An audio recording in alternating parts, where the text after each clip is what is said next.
Hello friends, welcome है आपका हमारा यूट्यूब चैनल बेसिक एजुकेशन में। Basic education with Hemlata ma'am. देखिए, हमने एक सीरीज चालू किया है जिसमें हम 10th क्लास का जो बोर्ड एग्जाम में प्रीवियस ईयर में क्वेश्चन जो पूछा गया था उसको सॉल्व करेंगे। हमने इसके पहले फर्स्ट वीडियो में फर्स्ट क्वेश्चन को सॉल्व कर दिया था। आज हम सेकेंड क्वेश्चन को सॉल्व करेंगे। जैसे हमने बताया था कि किसी भी एग्ज़ाम को क्वालिफाई करने के लिए उसका क्वेश्चन बैंक का सारा क्वेश्चन हमें एक बार रिवीजन ज़रूर करना चाहिए, क्योंकि 70 से 80% मार्क्स हमें क्वेश्चन बैंक ही दिलाता है, क्योंकि उससे एक पैटर्न पता चलता है कि किस तरह का क्वेश्चन पूछा गया और कौन सा क्वेश्चन हमारे लिए बहुत ही इम्पोर्टेंट है पीबीआई।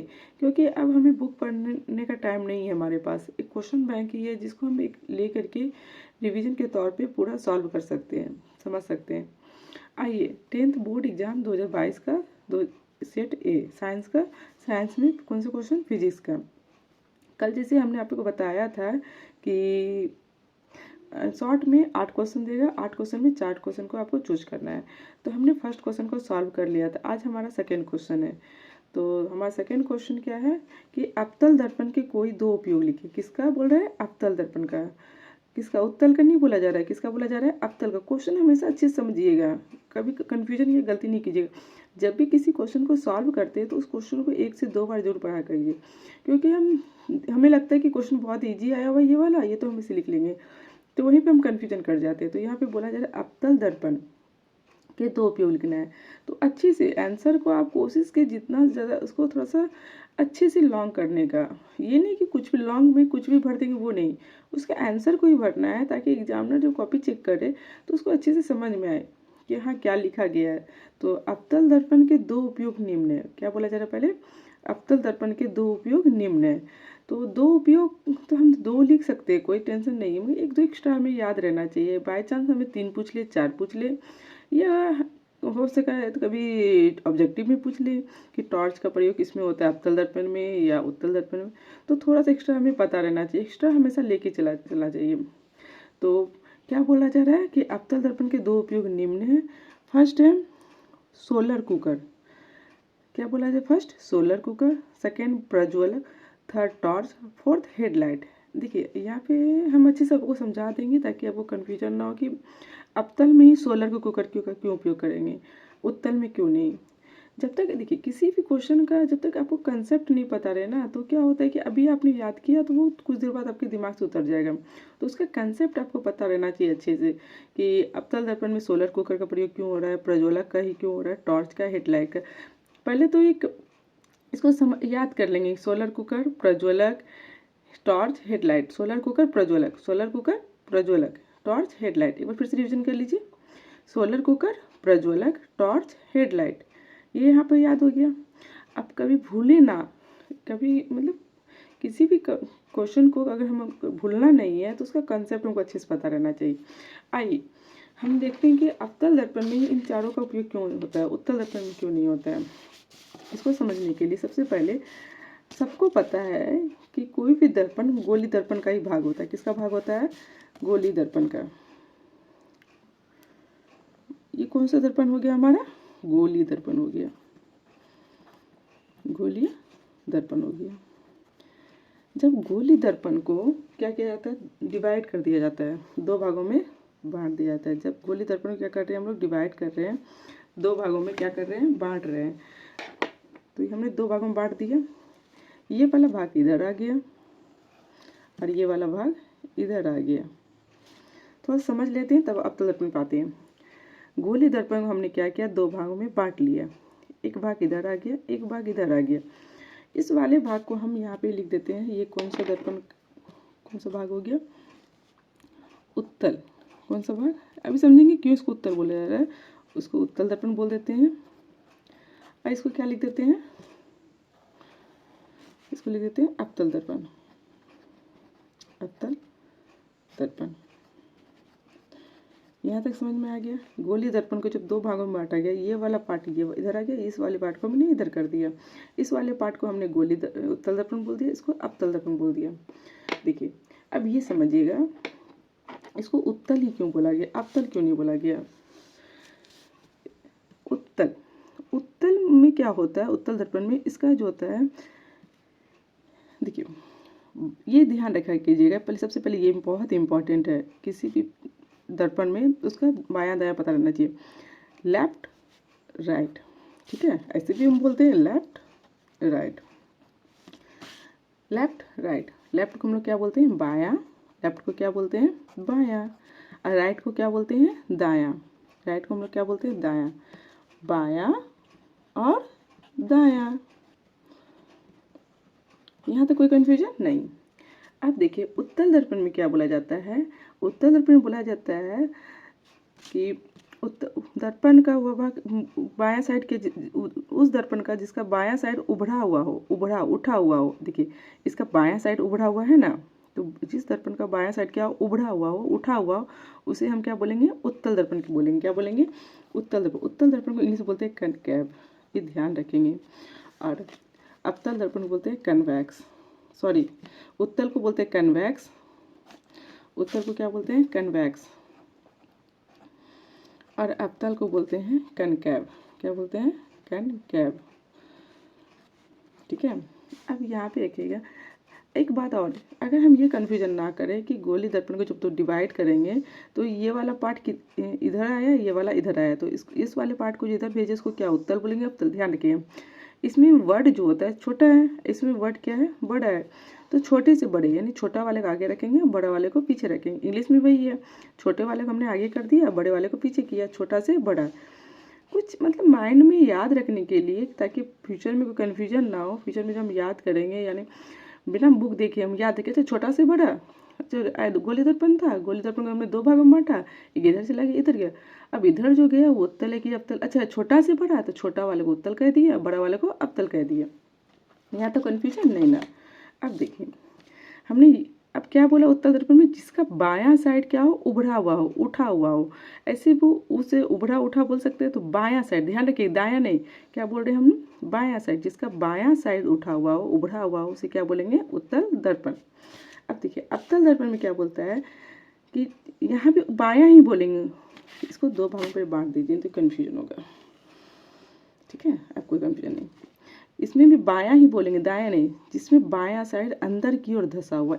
अब देखिए कॉमन सी बात है, क्या होता है अगर इसका बायां साइड उभड़ा हुआ है तो कॉमन सी बात है, इसका बायां साइड क्या होगा, अंदर की ओर धंसा हुआ। दायां नहीं बोलेंगे, क्या बोलेंगे, दोनों में बायां।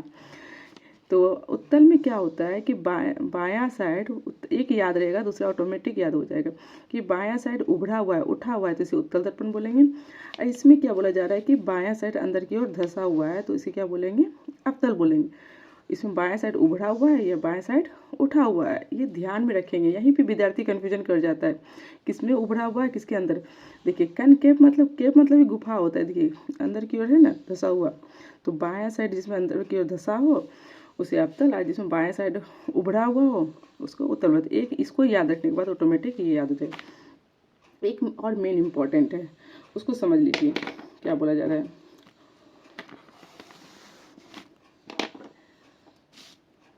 ये हमने उत्तल दर्पण बना लिया, ये हमने क्या बना लिया, अवतल दर्पण बना लिया। देखिए कोई भी शीशा तब तक दर्पण नहीं होगा जब तक उसको एक बार कलर कोट ना किया हो, यानी एक बार कलरिंग नहीं किया होगा। अब यहाँ पे एक विद्यार्थी कन्फ्यूजन कर पे लेफ्ट राइट कर लेते, इसको नहीं छोड़ना है, लेफ्ट राइट, लेफ्ट राइट, अर्थात लेफ्ट बायां और राइट दायां, बायां दायां, इसको कभी नहीं छोड़ना है, बायां दाएं को। कन्फ्यूजन, इस कन्फ्यूजन को आपने अगर दूर कर लिया तो आप दर्पण को आसानी से याद कर लीजिएगा।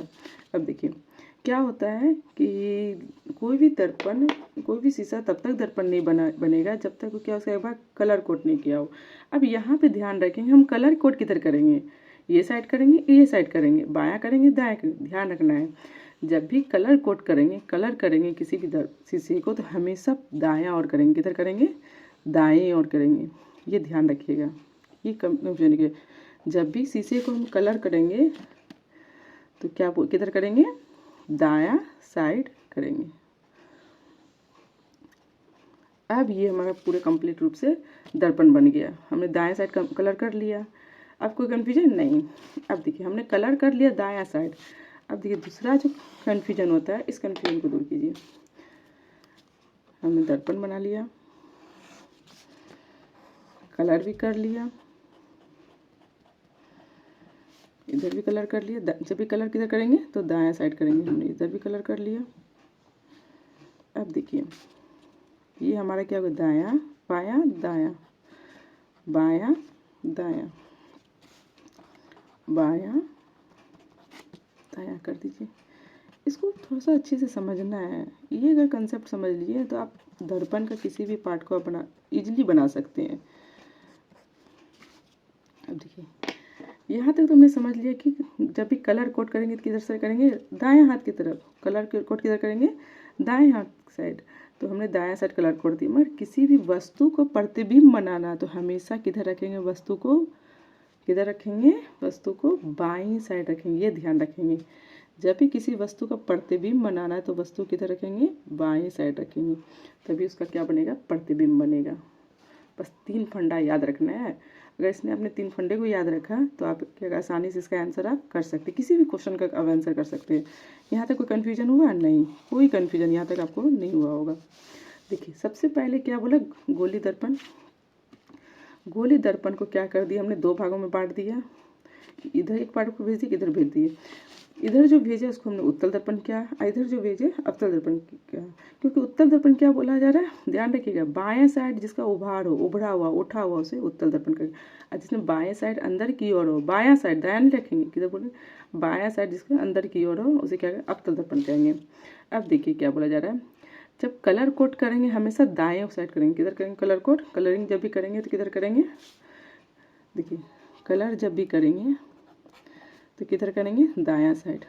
ये समझ में आ गया। बायां साइड इधर क्या हो, उभरा हुआ हो, उभरा हुआ। यहाँ तक कन्फ्यूजन नो।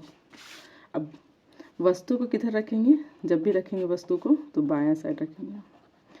अब देखिए हमारा जो क्वेश्चन था कि अवतल दर्पण में, कौन सा दर्पण बोला जा रहा है, अवतल दर्पण में क्या बोलता है कि उपयोग लिखना है। अवतल दर्पण क्या लिखना है, उपयोग लिखना है। हमने सबसे पहले क्या बनाते हैं, अवतल दर्पण बनाते हैं। अवतल दर्पण कैसे बनेगा, अवतल दर्पण बनाने के लिए क्या करेंगे, बाएं साइड को अंदर की ओर धंसाना पड़ेगा। हमने बाएं साइड अंदर की ओर धंसा दिया, अंदर की ओर कर दिया। उसके बाद दायां साइड हमने क्या कर दिया, कलर कोड कर दिया। जब भी आप दर्पण बनाइए ना इस तरह बनाइए कि जब भी तो कन्फ्यूजन नहीं होगा। हमने अंदर की ओर कर दिया। अब देखिए वस्तु को किधर रखेंगे, वस्तु को रखेंगे बाएं साइड। हमने किसी भी वस्तु को रख दिया बाएं साइड। अब जब भी इसका जो प्रतिबिंब बनेगा या इसका जो लाइट पड़ेगा, फोकस पर होगा, वो इस तरह यहाँ से गया ऐसे करके यहाँ से रिटर्न हो गया, इसी तरह यहाँ से गया यहाँ पे ऐसे करके रिटर्न कर गया। ये एक सेंटर पे मिल रहा है ना, इसे जाएगा ऐसे जाएगा, इधर से गया ये क्या हो रहा है, एक जगह सेंटर पे मिल रहा है। तो इसका फोकस जो एक जगह सेंटर पे मिल रहा है तो इसका जो क्या होता है, अब जो हमारा फर्स्ट जो था उपयोग क्या था, किसमें था, प्रज्वलक में। क्या था, प्रज्वलक या सोलर कुकर। अच्छा प्रज्वलक ही ले लेते हैं पहला, क्या था, प्रज्वलक में। प्रज्वलक मतलब किसी वस्तु को जलाना है। प्रज्वलक मतलब जलाना, या लेंस लेके किसी कागज़ को जलाते हैं, यानी क्या करना है इसमें, जलाना। जलाने कॉमन सी बात है कि जलाने के लिए, किसी वस्तु को जलाने के लिए उसका कहाँ पे फोकस होना चाहिए। अच्छा ऐसे कॉमन सेंस बात रखेंगे कि किसी वस्तु को जलाने के लिए उसका जो आग रखेंगे कहाँ रखेंगे, बीच में रखेंगे, एक सेंटर पे, तभी ना कोई वस्तु जलेगा। अगर पूरा फैला हुआ है, छितरा हुआ है तो वो जलेगा नहीं। तो एक जगह होना चाहिए उसकी फोकस। तो प्रज्वलक हो गया, किसी वस्तु को जलाने के लिए एक जगह होना चाहिए, याद रखने के लिए। दूसरा है सोलर कुकर। क्या हो रहा है, सोलर कुकर। ये सोलर कुकर खाना बनाने के लिए, खाना बनाने के लिए कुकर, सोलर कुकर। खाना बनाने के लिए हमें कहाँ पे चाहिए, एक जगह फोकस, एक जगह चाहिए, बिखरा हुआ नहीं चाहिए। तो याद रखेंगे सोलर कुकर का। तीसरा है टॉर्च या हेडलाइट। टॉर्च या हेडलाइट। हेडलाइट, हेडलाइट गाड़ी की जो लाइट होती है साइड में लगा हुआ होता है। देखिए टॉर्च में क्या होता है, टॉर्च में भी जब जब हम टॉर्च को जब जलाते हैं तो क्या होता है, इस तरह जाता है, इस तरह इसमें रहता है। तो यहाँ पे एक लाइट लगी रहती है, ठीक है, और इस तरह से एक फाइबर का ग्लास रहता है। तो ये लाइट यहाँ पे रहती है, या किसी भी हेडलाइट में इस तरह लगा रहता है। तो क्या करता है, रोशनी जब देता है तो एक जगह उसका फोकस, रोशनी ज़्यादा दूर बिखरता नहीं, यहीं तक वापस इसका रहता है, तो एक जगह फोकस में रहता है। तो इसलिए हमें टॉर्च या हेडलाइट में कौन सा दर्पण का उपयोग करते हैं, अवतल दर्पण का उपयोग करते हैं। अगर हमारा अगला क्वेश्चन उत्तल दर्पण का होगा तो वहाँ पे हम समझ जाएंगे कि उत्तल दर्पण। यहाँ तक कोई कन्फ्यूजन शायद हमें लगता है कि यहाँ तक कोई कन्फ्यूजन आपको नहीं होना चाहिए। अगर कोई भी कन्फ्यूजन हो तो आप प्लीज़ कमेंट बॉक्स में लिख के हमें ज़रूर बताइए, हाँ मैम यहाँ पे कन्फ्यूजन है, यहाँ पे समझ में नहीं है, और अगला टॉपिक क्या रखेंगे ये हमें आप ज़रूर बताइएगा। अगर आपको हमारा वीडियो पसंद आए तो प्लीज़ हमारे वीडियो को लाइक कीजिएगा, सब्सक्राइब कीजिएगा और अपने दोस्तों में शेयर ज़रूर कीजिएगा। Thank you.